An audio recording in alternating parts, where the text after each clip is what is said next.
Okay, let's get the show started. A. Okay, welcome to another episode of Voices of Web3, We are back. brought to you by Ian and Liam here, from the X-Winner team, of course. I think we're live, right? Yes, we are. I can't check out my No, it's computer. right there. Oh, that's what's happening. Yeah, yeah. Okay, Gucci. Let's get started then. I think today. So we're talking about today. I think we're talking about some pretty spicy stuff. Some spicy stuff. I think Alright. there's I think the one we'll talk about is like the topic the little clickbaity topic that we have is signs of Bitcoin going to the moon. Little clickbaity, right? Little Yeah, clickbaity. just a little bit. It's just Well, a we were saying in our community, every day you wake up, there's an opportunity for you to buy even more Bitcoin. why the heck not, right? I mean, Right. it's still pretty low. Right. I mean, you can say it's pretty low, but we'll I mean, see. dude, how it's it only goes. 40K, man. It's only We'll 40K. see.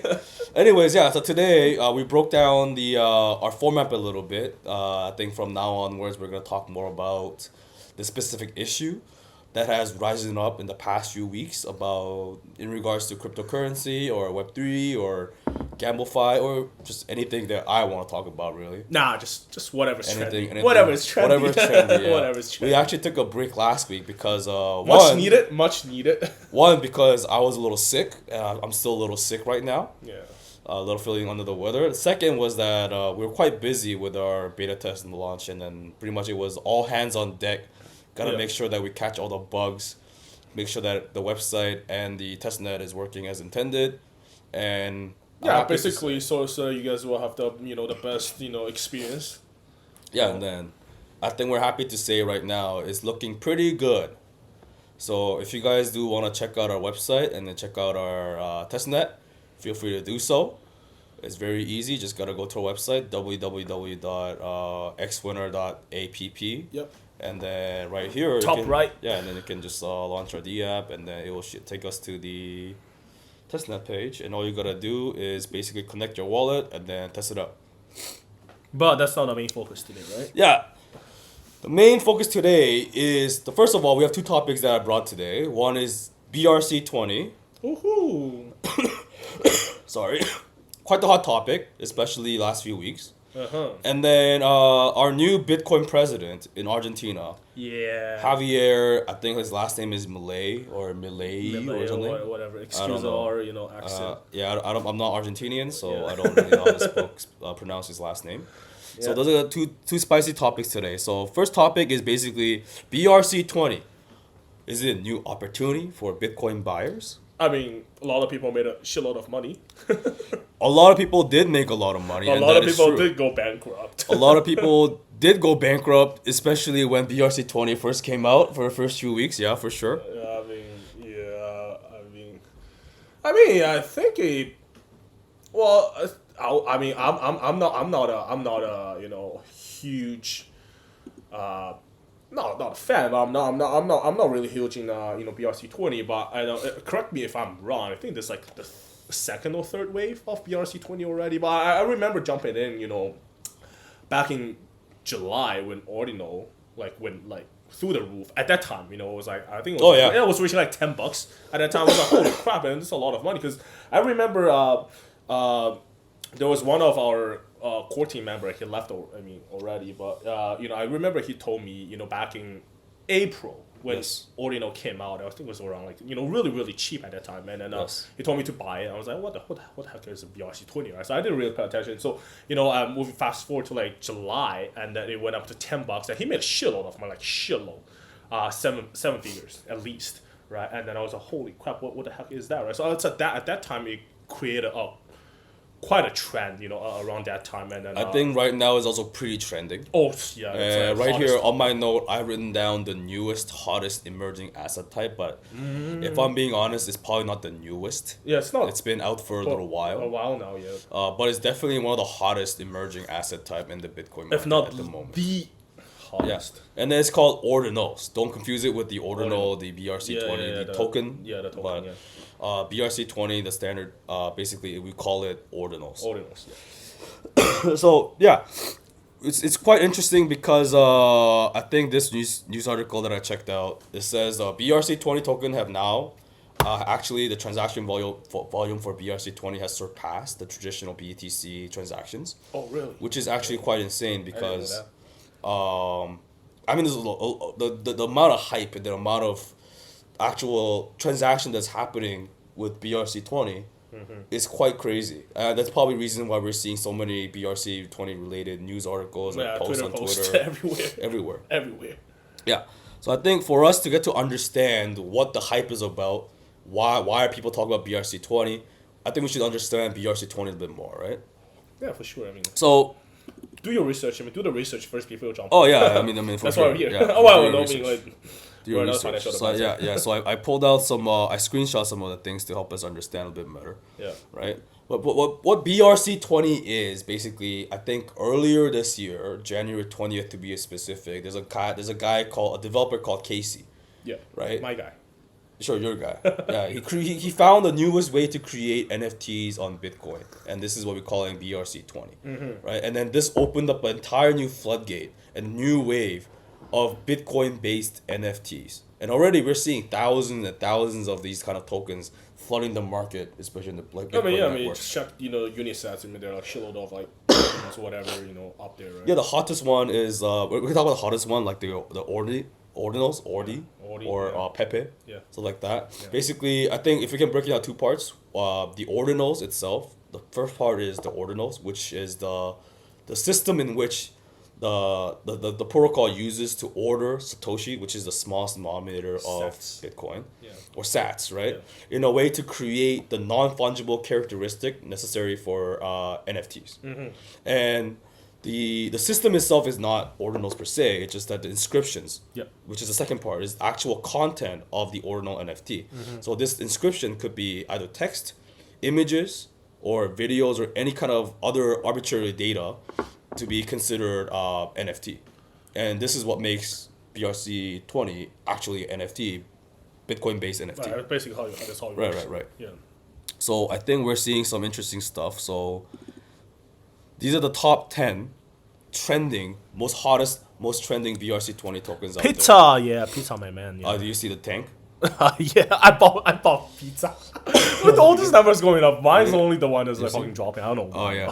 I mean, this is a 30-day record, 30-day trend, and we're seeing that ordinals. Like this is like the highest, the most popular one out there. $48. Holy shit! I remember it was like $7-8 when I saw it. I was like, no way. That's old news. So if we're to bring this up, look at the growth rate over here. You're probably looking. Yeah, I'm like over here, right? Yeah. No, July. Actually, July. Yeah. Fucking God. Yeah. You missed a big trade.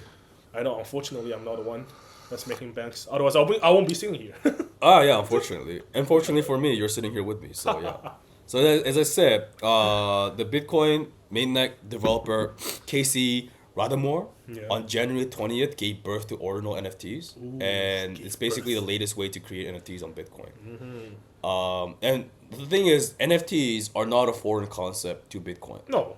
So there has been a few attempts to make NFT a thing in the Bitcoin network, and usually through the use of layer 2 networks on top of the existing Bitcoin network, such as Counterplay and Stacks, and these were already a thing. Yeah. But it has never gotten the traction that BRC-20 is getting right now. Not even close. I'll say those two names that you just dropped probably seems foreign to most of the viewers out there. I mean, some people who are keen on the ecosystem probably might know about things, because back in the day, these also made some news because what is it? Like it's like same thing. The reason why Ethereum took off so fast. Oh yeah. Is because Ethereum or non-fungible tokens, or people were able to mint their own tokens. That was a huge thing about Ethereum. Yeah, it creates the ecosystem. Right. So I guess this is maybe repeating. So here, as you can see, ordinals are a system for ordering Sats or Satoshis in a way that creates non-fungible property necessary to create NFTs. The inscriptions are the contents of the ordinal itself. So it could be images, text messages, audios, videos. They fill in the gap basically in the system basically. Yeah. And then, which is interesting. Let's see, this one. So as I said, the use of layer 2 solutions to introduce NFT to Bitcoin network is not something new, but the thing about Bitcoin, one can say, is that Bitcoin's kind of boring historically. Yes. Well, it's just like the I mean, in the traditional finance, it's like gold, right? I mean, like Yeah. it looks pretty. Right? Yeah, exactly. The only thing it is to be just stay pretty, stay So cute. historically, Bitcoin has been a little bit more boring. Like the community has been there. Yeah. It has a very strong Oh, community it's shrunk. for sure. But in terms of like innovations and creativity nothing much. and amount of use cases that are coming out of Bitcoin network, Yeah. ever since Ethereum dropped, has been kind of slow. Yeah. Yeah. And a lot of the use cases and a lot of the new application using the blockchain technology has been moving to Ethereum because Ethereum was able to support a lot more use cases, a lot of more functionalities. You'll be able to make a lot of fun with that. Right. But that's also the strength of Bitcoin, right? The strength is that the Bitcoin on its own, because it's so unchanging, Yeah. so stable, so secure, Yeah. right? Yeah. It is kind of like the gold in the digital world. Right. Right? So, what else did I say? Maybe it is. It is like a gold, right? So, but that's why a lot of people they interact with Bitcoin or they buy Bitcoin. It's not for the sake of well, I shouldn't say not for the sake of investing, but it's Not because they want to DeFi. Yeah. Or not because they want to play Bitcoin games. Yeah. I mean, some of them use Bitcoin Yeah, for they do. gambling. Yeah. I know a huge percentage of people, I think up to 50% of Bitcoin holders actually use their Bitcoin Or for they gambling. play contract, right? Up or down, right? But the feature, right? Yeah, but they don't use the currency as an integral part of some of the mechanisms or some of the not like interactions that yeah, you have on yeah. the blockchain and this ecosystem. Yeah, exactly. Yeah. Exactly. So yeah, but it's the stability and the rigidness of Bitcoin that actually made sure that Bitcoin stays as the primary, I guess, primary asset when we denote cryptocurrency. Yeah, yeah. 100%. But that's why BRC-20 is slightly interesting and slightly weird, because it doesn't make any changes to the existing Bitcoin code. No, It doesn't change anything in the protocol. No, it doesn't. It's more like somebody found an empty space, Like a bug. or like an empty place to put these information, the inscriptions, Yeah. and then made into a feature basically. So it's like a balance of keeping everything Bitcoin that is Bitcoin, Yeah. at the same time exploiting some of the weird nuances or weird things that's happening to Bitcoin and using it to a different feature. Yeah. Which is quite neat. Yeah, it was interesting. Right. So and then because Bitcoin is acting like a bedrock for many crypto assets, a lot of people don't like to be changed, or people don't like it when new features or new use cases or new utilities are added to it, because Bitcoin's supposed to be that unchanging. Yeah, it's like a holy grail up there. It should not be contaminated. Right? Yeah, it should I want be- the purest form of that. Yeah, exactly. The purest form of blockchain and cryptocurrency. Yeah. Right? It should act as a unmoving, unwavering anchor for the rest of cryptocurrency. Yeah. Right?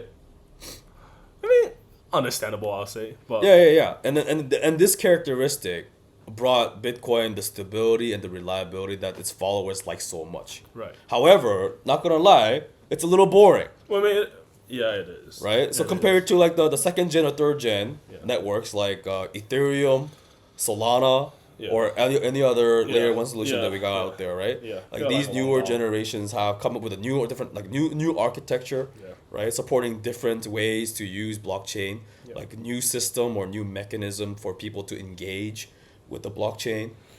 Yeah, they basically single-handedly create what the crypto space is today. Yeah. Right? And without that, it's gonna be like we won't have it. Yeah. A lot of things We won't be that sitting here. yeah, a lot of things that we interact with on Yeah, the blockchain yeah. is usually through Ethereum. Ethereum, yeah. EVMs. EVM. Right, because they offer a lot more things that allows us to do with blockchain, Yeah. not just buying cryptocurrency and storing it in value. All and things stuff that we like can play around with. We can play around with it. There's a lot of GameFis and stuff like that happening Yeah. on Ethereum and stuff like that, right? And then I guess Bitcoin network has been kind of left out of that for quite a long time, right? And then It's just that antisocial guy there. yeah. It's a guy who kind of sits there. Yeah, it's like big brothers. I seen it. I'm like, whatever. I'll just let you guys play. Yeah, basically. Yeah. Yeah, but I think BRC-20 is very interesting because now it's opening up a new gateway for Bitcoin network to do something interesting Yeah. with the protocol. Yeah. Right. I don't think it's gonna change that much because of the community and the nature of Bitcoin itself, it doesn't really like Yeah. these kind of new addition. Yeah. But nonetheless, I think it gives us a little glimpse of like what can possibly be Yeah. if the Bitcoin, its community, its network, and its infrastructure really harness the power of Bitcoin and everything is involved to really make it user applicable user cases. Yeah.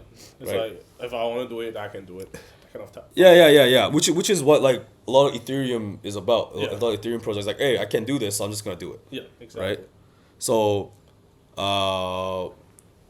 so we're seeing some interesting stuff for sure in BRC-20, and then it allows tokens to be issued on the Bitcoin network while having its security anchored to the blockchain, a Bitcoin blockchain. So the best part is that the ordinals don't require a single line change in the Bitcoin's code.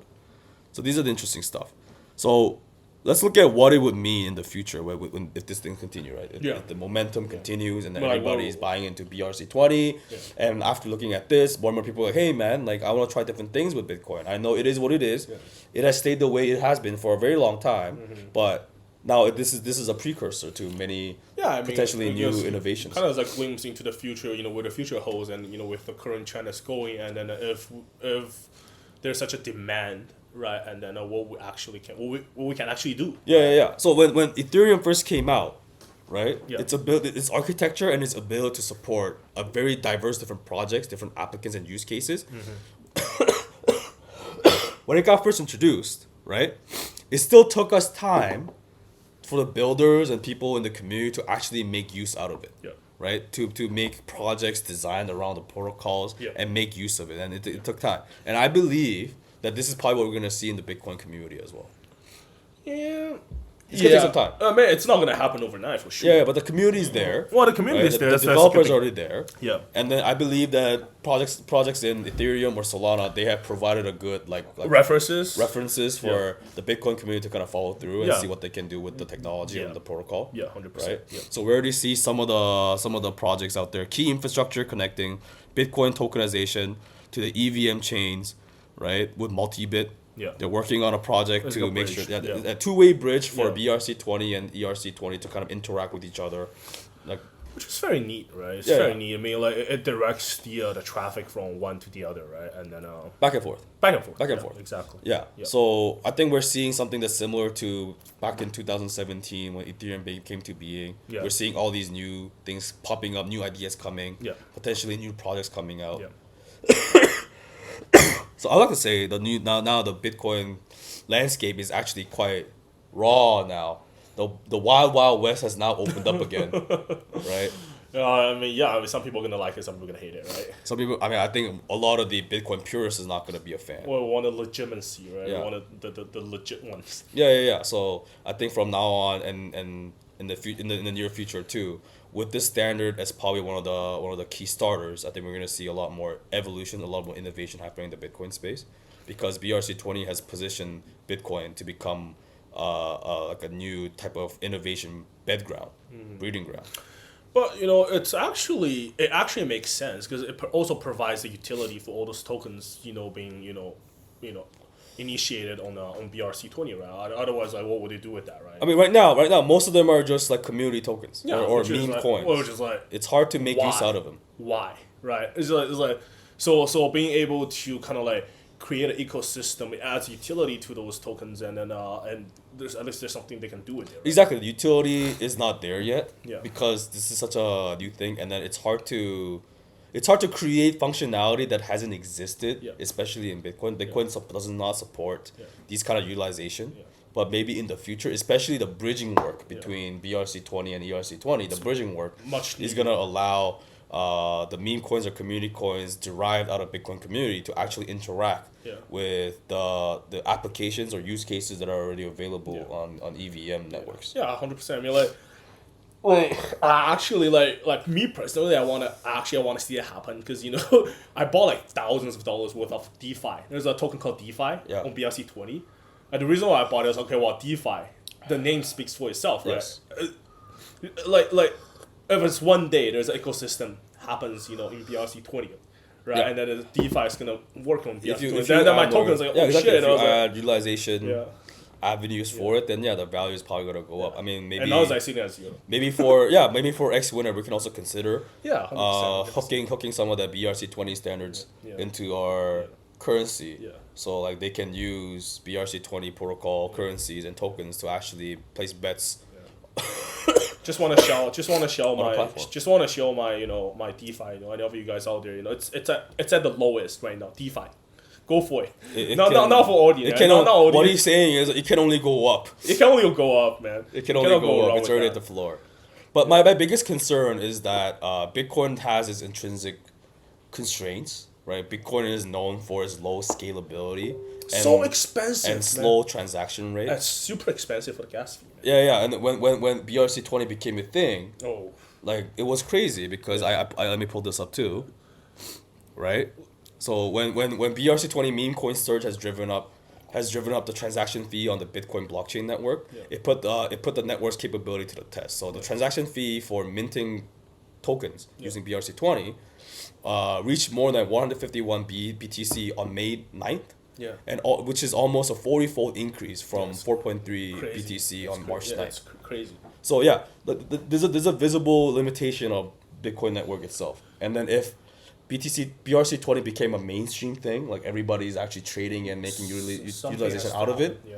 right? The transaction speed and transaction volume that is supported by Bitcoin is not going to be sufficient for most use cases. Yeah, I mean, I would say in order for that happen, those constraints will have to be fixed before we can even see a sustainable ecosystem. Do you think there's gonna be more and more like Bitcoin layer 2 projects coming up?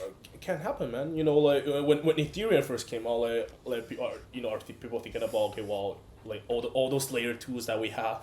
I mean, Some people are thinking about layer 3s. Yeah, I mean, already. no, it's already happening. Yeah. Like it's we crazy. got collaborations, partnerships. Reaching out to us, like, hey man, we're at layer 3. You want to collaborate? We're layer 3 already? Yeah, I'm like, dude, What's wrong with layer 2 right now? Yeah. I mean, Yeah, I mean, like for those of you guys out there, if you guys mint your tokens, you will know, right? Like the insane amount of gas fee that you pay to mint the tokens, right? So like I remember back in July, and when I tried to mint DeFi, and it was actually a whole team, a whole X winner team, like we're trying to get onto DeFi. I think we probably like bought like $20,000 worth of DeFi, at that time in July. And at that time it was so hard, and we have to customize the speed, right? Yeah. And the amount of the gas fee that we have to pay, it's insane. It's just insane. yeah, so there's definitely we can already see the limitation with the existing infrastructure, right? If BRC-20 or other community token on Bitcoin is gonna be more and more mainstream, like this is gonna be probably the biggest hindrance. Oh yeah. Right, 100%. The cost, right, and then if you build any type of utility on top of it, like applications or for people to use it, it wouldn't make financial. Yeah. If you make like for example like a DeFi platform on it, like how are you gonna afford the gas fee? No, it cannot. Right, that's really hard. And then but nonetheless, we're seeing a lot of movements, a lot of transactions, a lot of hype building towards BRC-20, and then for me, that's for me in my mind, that's enough for to see a very, very positive and optimistic future for the Bitcoin network. Yeah. So these are some of the high stuff. Whatever. Yeah, so I guess TLDR, the introduction of BRC-20 standard is a demonstration that change is actually possible in the Bitcoin network. Yeah, I mean, Like 100%. as stubborn as they are, the Bitcoin purists, as stubborn as they are. It's market driven. Yeah, people want this kind of stuff. It's market driven, but there's nothing. Yeah, especially with the people say bull market is coming, this kind of stuff. Yeah. Imagine adding the market cap of all these community token on top of the Bitcoin network. Like, it's gonna be crazy. It's gonna be explosive. Oh boy, it's gonna go through the roof. Yeah. And another TLDR, I think BRC-20 token has made crypto fun again for most Bitcoin holders. It's definitely fun. Yeah, I mean, it single-handedly drove up the Bitcoin price, so they how can they be not happy about that? Yeah, I mean, so for me, this news or this kind of trend that we're seeing is a big sign that, it's good to be bullish in Bitcoin right now. Yeah, 100%. Yeah. And then I guess moving into our next topic, which is also leading to signs of Bitcoin going to the moon. Well, I mean, yeah, very likely. I mean, now I start it start to dawn on me that a lot of the speculators out there saying that it's not a far-fetched dream that Bitcoin can hit the 100K mark. 100K mark, maybe, yeah. Yeah, I mean, if well, we're gonna explain why. With the direction that we're going, especially with the help of some of the government, right? And then it's not a far-fetched dream. It's not exactly a far-fetched dream for sure. Yeah, and then we're seeing a lot of trends too, and then one of them is one of the things is like the topic that we want to bring up today, which is the recent election. Yeah, Argentina. Of Argentina, our newest and the freshest and probably the most controversial Bitcoin president. He's such a character, man. Just look at him. Just look at him. I'm not gonna say like he has not yet made Bitcoin a legal currency in Argentina. No, yeah, but I mean, however, it's on the table. However, he is very pro Bitcoin. Yeah. Okay, so I mean, if he is a pro Bitcoin guy and he's the guy, he's quite the character. Yeah. Like a lot of people say. I know his characteristics, right? Most likely that's. He's like the Donald Trump of Argentina. Yeah. A lot of people actually do like him and hate him for it. It's far right. Too right. You might. I mean, some maybe too far right for some palates for sure. Yeah. For me, I think it's a very refreshing change. Yeah. And much needed per se. Much needed, you say. You say. I'm not gonna. I mean, whatever. I mean, a lot of his platform, a lot of his policy. Yeah. I'm not gonna say I agree. Yeah. But my political view kind of leans towards it. I mean, with all due respect, okay. How bad can he be? It could. I mean, if it goes wrong, it could go really wrong. Like the amount, the austerity measure that he's placing on Argentina itself, the economy, like it might break the economy. I mean, desperate time, desperate measures. I agree. They're going through desperate times, and we'll go through that. Yeah. So, anyways. So yes. So let's going back to the program. Yeah. So the new president of Argentina, Javier Milei, I think it was pronounced, was inaugurated yesterday, December 10th. And he definitely made some headlines for his declaration to make big changes for his country, and a lot of promises to make big changes. A lot of them, especially in the economy. He's definitely more of an economist president. Yeah, he wants to make big changes in the economy. And one thing to note for us, the crypto community, is that the new president of Argentina is quite supportive of Bitcoin, and as part of his return of money to its original creator, the private sector. And he's pretty much a free market guy. Let's see. And some people say that one of the biggest reasons why he was selected or he was elected to become the president of Argentina is because of their economic crisis. So last year, their year-to-year inflation rate in Argentina was 142%. 142%? Yes, 142%. And the country has been struggling a lot because of this. I mean, I know they're struggling, but I didn't really realize that's 142%. I mean, that's...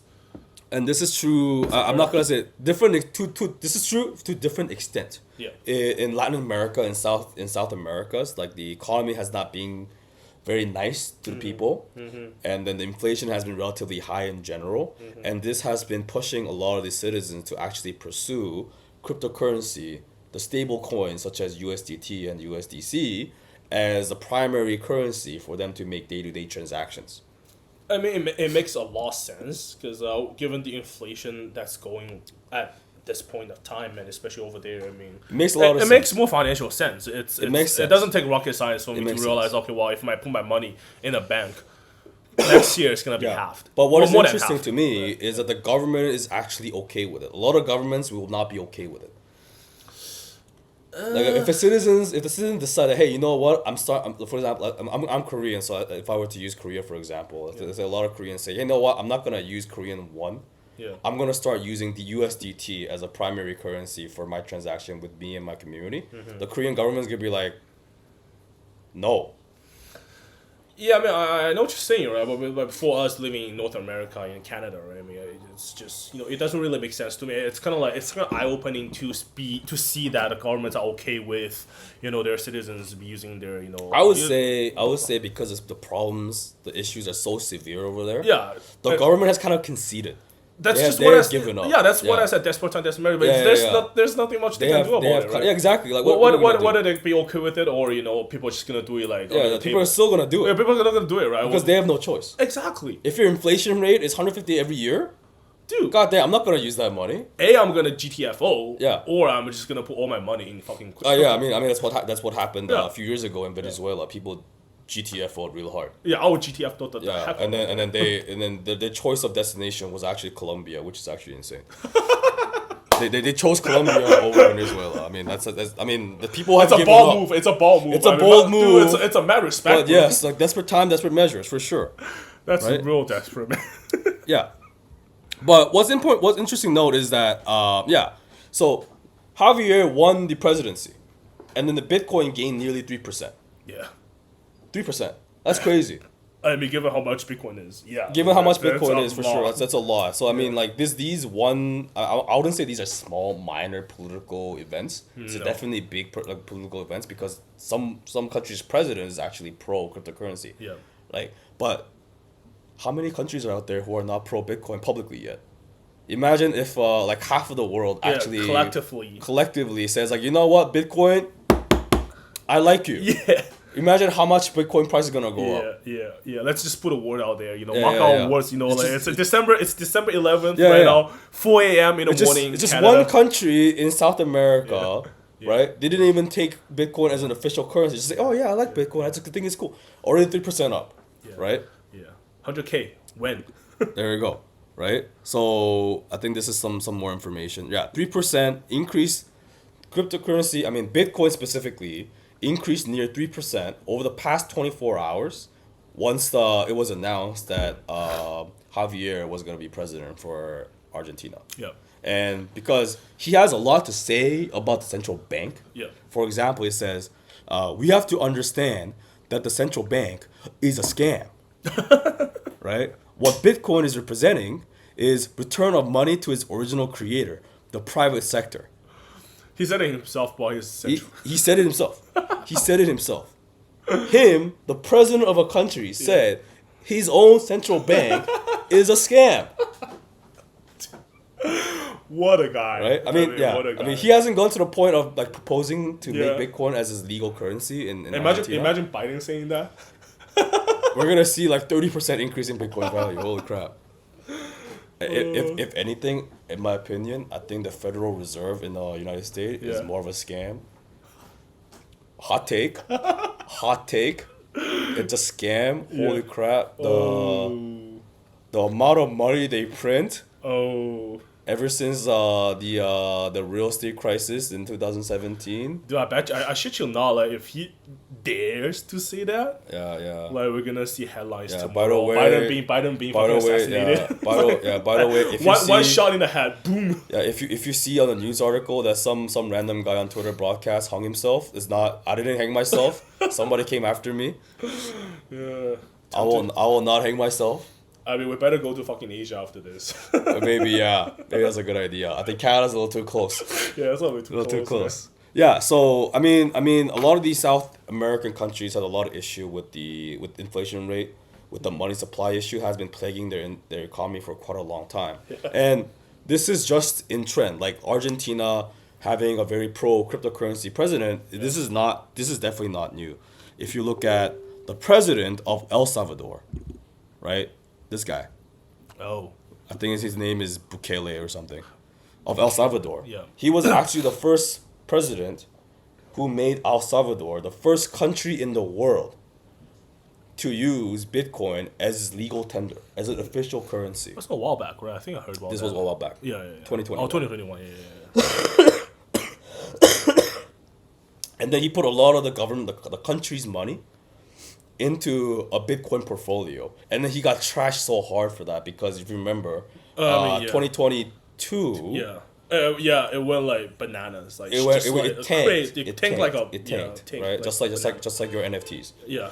It tanked, Yeah. right? Ouch. Yeah. And then he got a lot of claps for that. Yeah. I mean, he got a lot of crap for that. And then now, Well, now he's a fucking national hero. now he's a national hero. Now he's coming out like, "Hey, my Bitcoin, I told you. Yeah, I told you I told you guys. we're gonna make it. Told you. Yeah, it's the future. Yeah. Yeah. I mean, Coming back we're so seeing, strong. we're seeing these kind of stuff, and these are most in trend, right? So Yeah. as I said, El Salvador became the first nation in the world to adopt Bitcoin as legal currency in 2021. So the people of El Salvador, they can buy land, they can pay taxes, and they can withdraw money through Bitcoin ATM, Wow. right? That's insane. So like Bitcoin or cryptocurrency is very much well integrated and is very much real. Yeah. The digital currency is very real in these places. Yeah, man. I saw a couple crypto ATMs when I was in Philippines. Yeah. Back in the summer.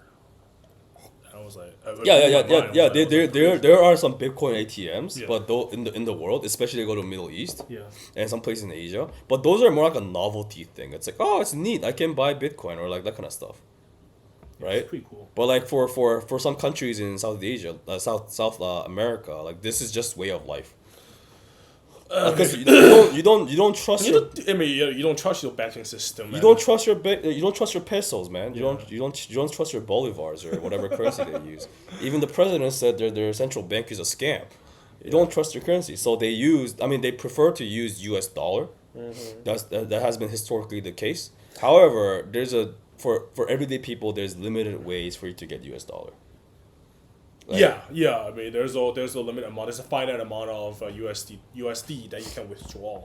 Yeah. And the And a traditional lot of banking times, the countries, the nations, they want to put a limit Yeah. on the withdrawal amount. Yeah, because that's their trading. They need a pool of USD Yeah. to have some kind of exchange rate that is healthy enough Yeah. for the country to actually trade and do diplomatical stuff. Yeah, I mean, now you're talking about it, I think it's. I mean, again, no offense to people out there to the viewers that if you happen to live in that part of the world, I mean, I feel sorry for you guys, but When somebody says there's no offense, you know something offense is gonna come. It works every time. I mean, now you're talking about it, I think it's No offense, you're fat as hell, but no offense though. God dang it, like Don't don't take offense. let's not get personal here. Okay. I mean, it's just I think with the inevitable situation that's going on over there, right? I mean, it actually serves as a test ground, right, for us or Yeah. for the rest of the world to set an example of how it can actually happen. Yeah, how is digital currency, the things that we only look at through our screen, Yeah. actually interact with real world life? Exactly. Because in North America, will like, never although we are cryptocurrency powerhouse, Yeah, right? Like we yeah. are Bitcoin powerhouse. Like Yeah. Canada, Yeah, US, yeah. like we have a lot of influence Yeah. in the blockchain and the Bitcoin and these networks. However, like our adoption rate is nowhere close. Nowhere close. So No. if I were to bring this up, Yeah. right? Like, there's no way that we can pay. Like, CRA is gonna accept Bitcoin. No, hell no. CRA is gonna be like, where did you get those money? Yeah, first of all, how did you get Bitcoin? Yeah, exactly. Have you paid tax yet? Yeah, I want to see your Bitcoin wallet. I want to see your T1, T2. Yeah, I want T4. to exactly. I want to see the entire list of transactions that you made in cryptocurrency. Exactly. Yeah, Yeah. CRA, Property tax? No. CRA are savages. Yeah. Savages, I tell you. Anyways, yeah, if you look at top 20 countries that has adopted cryptocurrency, you will see a lot of countries, except a few minor outliers like US, Canada, stuff like that. Most of these countries are actually new emerging markets, new emerging countries, and most of the citizens are in the wealth category of low to low middle income. Yeah.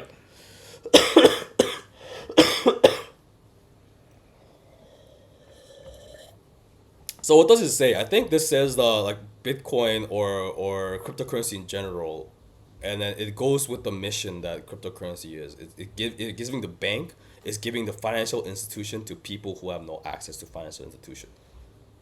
Yeah, 100%. Right? I mean, you can say that people in Argentina, they have financial institution. However, it's not a real financial No, I institution. mean, like, people are not using. I mean, what kind of financial institutions it is? It's not a healthy. It's not a healthy financial institution. No, it's not healthy. So for them, it's a way for them to access the global, much more stable Yeah. financial institution and liquidity. Yeah. That's why these are so popular. So if you look at all these countries, like you look at top three, India, Nigeria, Vietnam, like all these countries are emerging markets. Most of the people there are probably low to low middle income class people. Like mostly Southeast Asian, right? A lot of Southeast Asia, Yeah, a lot. Yeah, Thailand, yeah. India, Yeah. and then a lot of the North Africa Yeah. and South America. Yeah. Oh, Canada, we're charting a list. Ooh. Yeah. We have high adoption. It's just that the adoption is usually by people who are already very much invested in Web3 and blockchain. Yeah. So, and then this is another one, ownership rate. And this number is actually quite insane.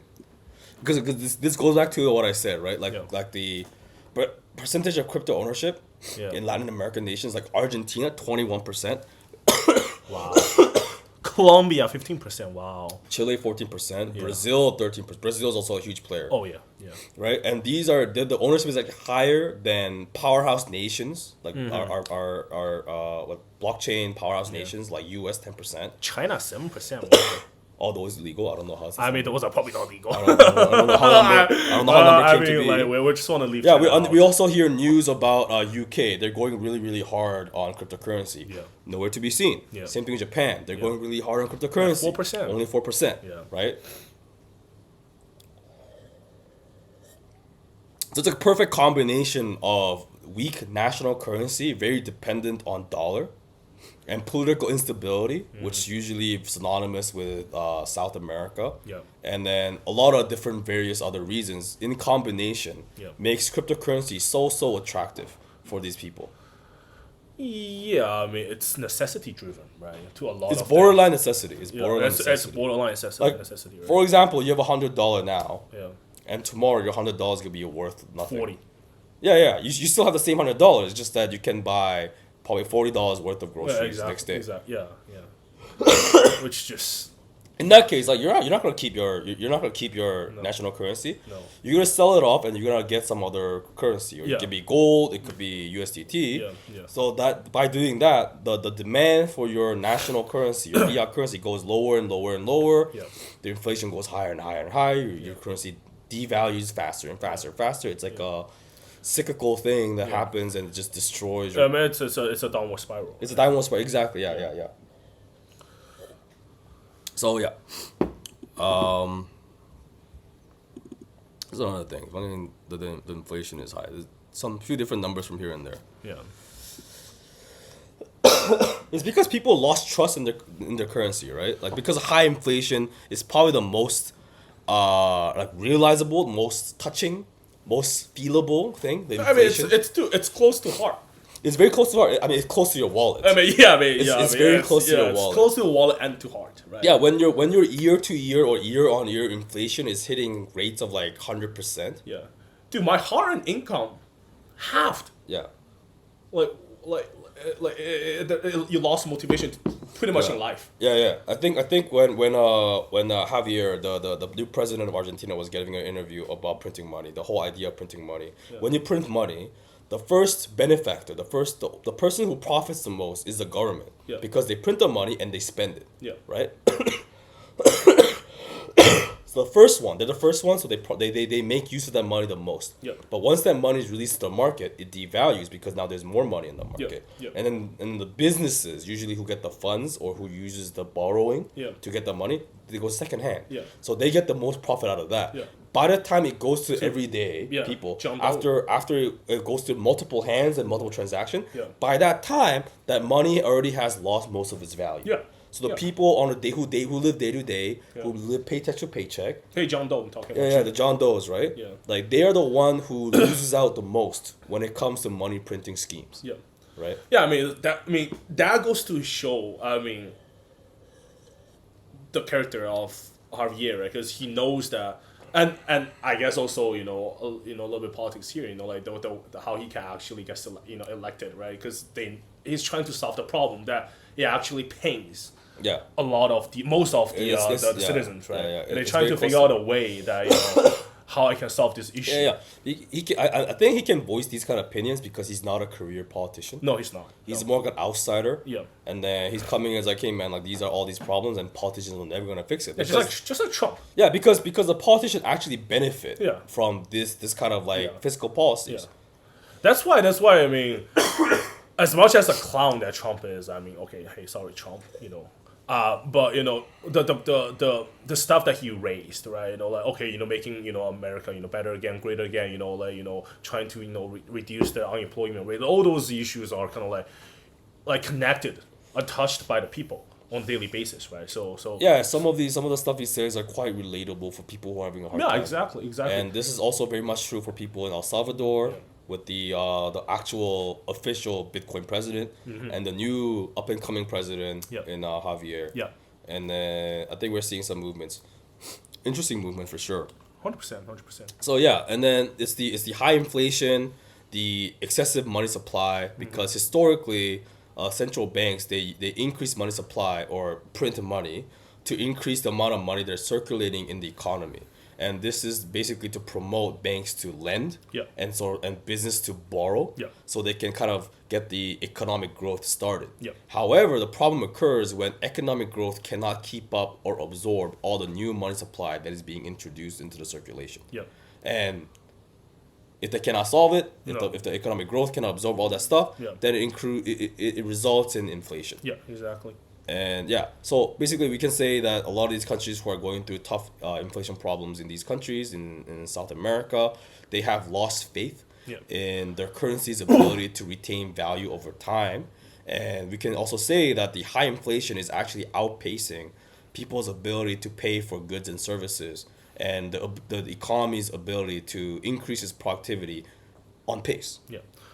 So that's why with the crypto that we have, it provides them with a much strong alternative. Yeah, absolutely. Especially in the emerging markets where they're suffering from these kind of currency depreciation, which is also accelerated by the post-COVID economic turmoil. Yeah, definitely. Like if the economy recovered faster, and if U.S. is not increasing its federal rates, which is depreciating all the other countries' currency value, like they're dropping like flies. I mean, they're dropping. It's a combination of many things, but like the consumerism or the rate of consumption has not caught up with the amount of bullcrap the government has been shutting US out. just like stop raising the freaking interest, man. Like I can barely afford my mortgage, man. I mean, honey budget don't care. I mean, US is doing fine. I mean, US well, is I mean, doing I fine. think they mentioned that they're gonna start dropping the interest rate.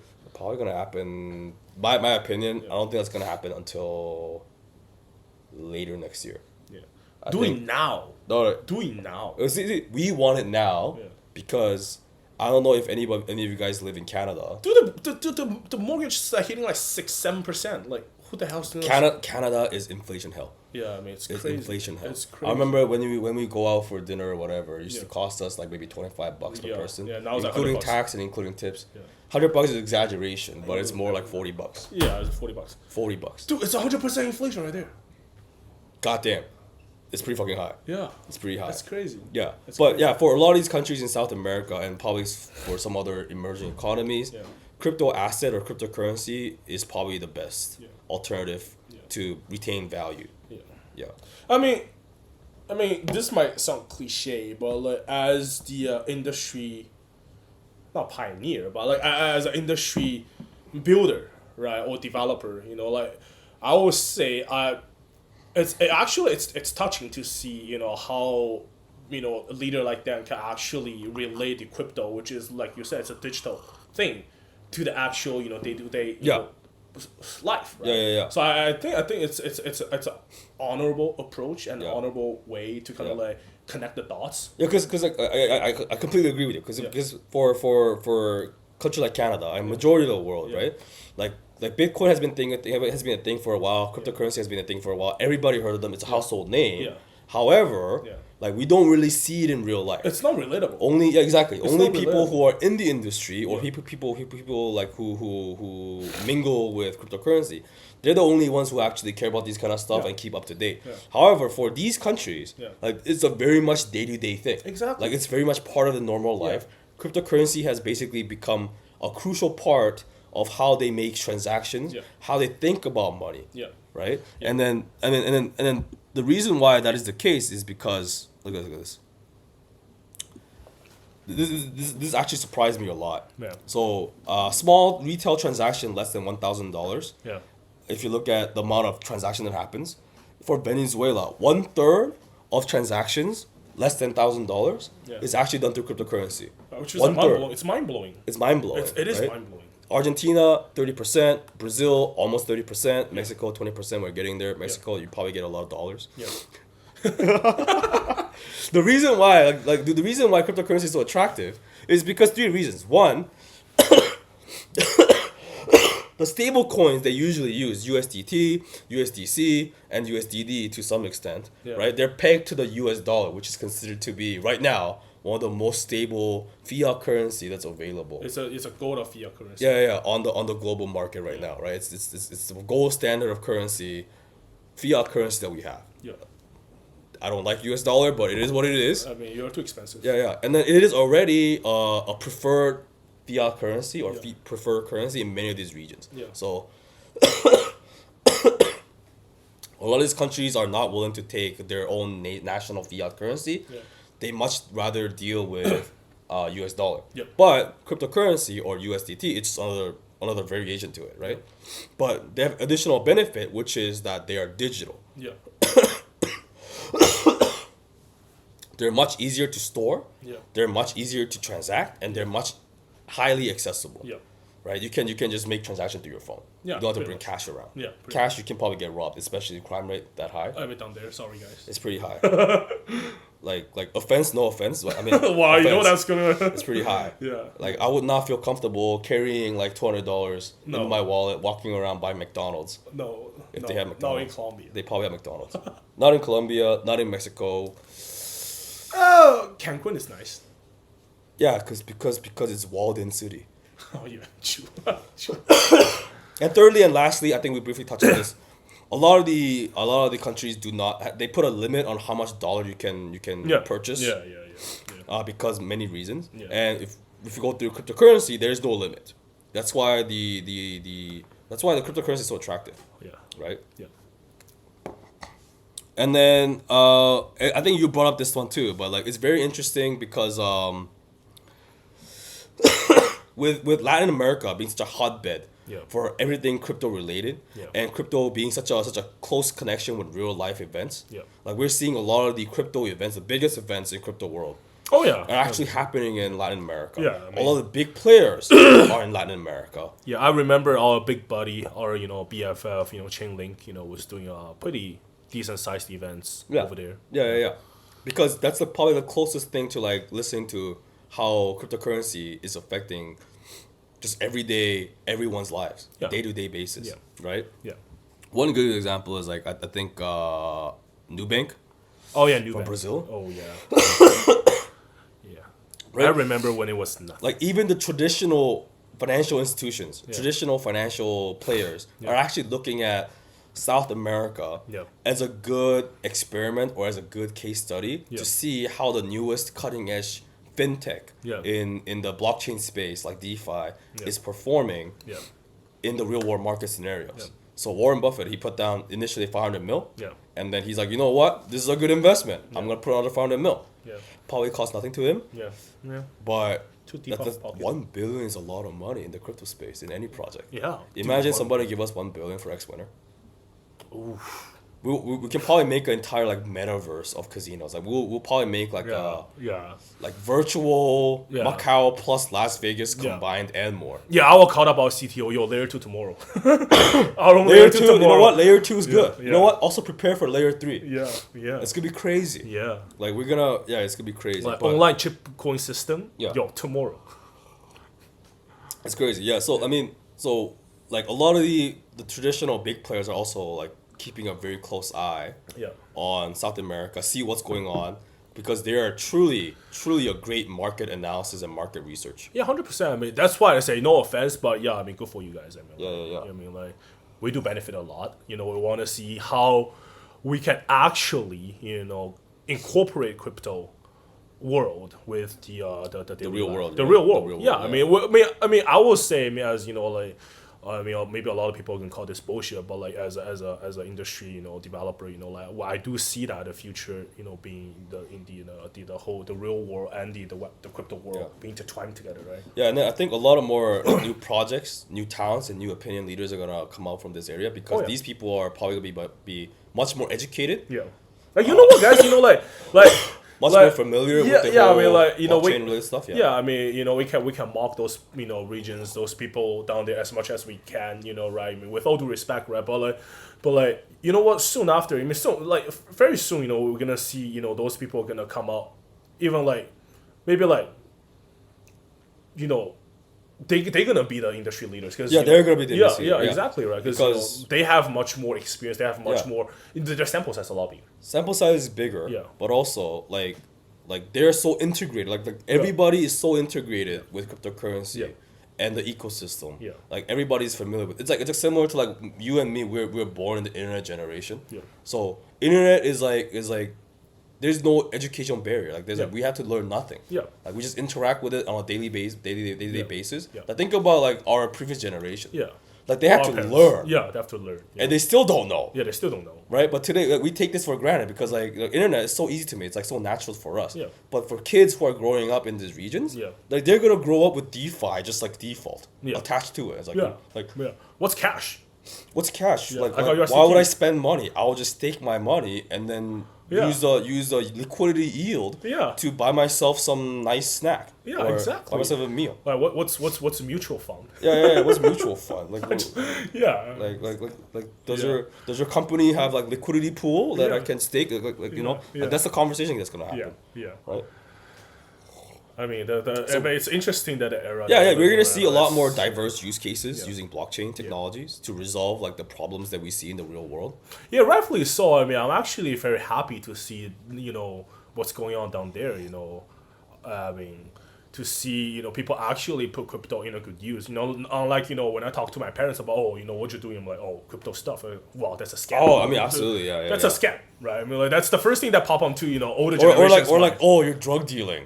Yeah, I was like, oh, you want to launder your money? You got no better way to do so. Yeah. I was like, yeah, I mean, so. Yeah, I mean, rightfully so. I mean, good for them. Yeah, but if the more projects like we have, like Nubank, right? It's actually a crypto project that everybody uses. Yeah. You don't have to be crypto related. You don't have to work in the industry. You don't have to be in the field. Like everybody just uses it. Yeah. They don't have to know about crypto. Yeah. They don't have to know about Web3. Yeah. It's just a day-to-day thing. Yeah. Right? Yeah. Just like us today, like we use internet on a day-to-day basis, but we don't know what kind of fucking protocol they run on. No. We don't know what kind of system they run on. We don't have to know. We don't care. Yeah, but that's a level of mass adoption that we want exactly. in our communities. Yeah, too. exactly. It's all about mass adoption, right? Yeah. Ron, I'm proud of you guys. Good job. I mean, good job. At the same time, like I don't think you guys had a choice. Yeah. It's like a series of unfortunate events kind of led them to here. Yeah. It's like more like a byproduct of like a very long term of political and financial instability. Hey, once you hit the rock bottom, the only way is up. I mean, yeah. I mean, hopefully with this and with integration of cryptocurrency, they can figure out the inflation problem, their money policy problem, and maybe it can help. And then maybe we'll see more and more countries, or maybe we'll see more and more country leaders who are advocating for cryptocurrency. Because come on, like, do you want to be like U.S. puppet forever? Yeah. Hey, Trudeau, when? Trudeau, exactly. Hey, Trudeau. Honestly, we have our own currency, Canadian dollars. Yeah, that's not bad. But Canadian dollars, in reality, our Canadian dollar is pegged to USD. Exactly. Like, Hey, why not peg it to Bitcoin? Yeah. When can you grow up, man? When can you grow up? Be the independent man. I don't even expect Trudeau to grow up. Trudeau just retire. Serve your time. Yeah, it's buy. When you're done. Yeah, just buy. Just quietly leave the office and. SCR is gonna find you. Honestly, our candidates are not that great either. So I have very. I don't have an optimistic. Yeah, we don't have much choice. It's just like us, like even living in Canada, we don't have much choice. So I mean, yeah. I mean, Argentina sounds exciting. maybe we should move base. I mean, yeah. I mean, just so you know, guys. I mean, North America is much more gambling friendly. So I mean, yeah, we'll explore auction. You know, no, South Africa. On paper, we are more gambling friendly. Yeah. But if a country is more crypto friendly, crypto alone is quite gambling in itself. So maybe they're gambling friendly. I don't know. Yeah. Okay, that is it for today. Yeah. Hopefully you guys enjoyed our different approach. Yeah. And we're probably we're gonna come up with these kind of stuff again. Yeah. This is gonna be our new norm when it comes to our broadcast now. Yeah. If you have any more questions, concerns, if you want to share your thoughts, leave them in the comment section. Or what kind of topic that you guys want us to cover. We haven't thought about the next topic yet. This was a pilot run. Yeah. We're pretty much going on the fly. Yeah. Yep, that's it. And then mainnet launch coming in January 1st. Mark your calendar. Check it out. Check it out. All right. Peace out. Guys. Bye bye.